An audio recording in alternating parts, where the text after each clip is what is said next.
Hey, if you're tired of losing the nut and the bolt for these Power Sport batteries, well, you don't have to. Just put your bolt in there, thread it into the nut, lift the nut all the way up,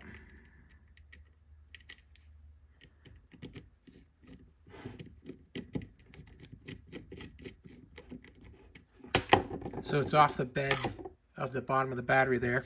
Then take your glue gun and just fill it in all the way around the bottom of that nut,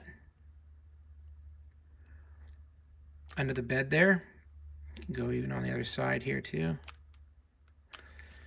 Just let it ooze all around in there. Makes you a nice solid base for that nut to stay. And now when you're taking the battery out of the scooter, motorcycle, whatever you got, that nut will always be in the right spot, all lined up, no problems, never going to get lost. That's how you got to do it. Good for life of the battery. Hope that helps.